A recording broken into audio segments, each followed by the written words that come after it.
though. They're just crusty.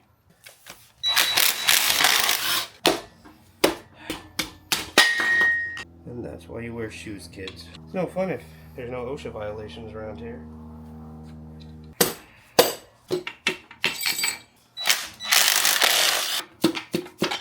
It's a lot easier than the other two.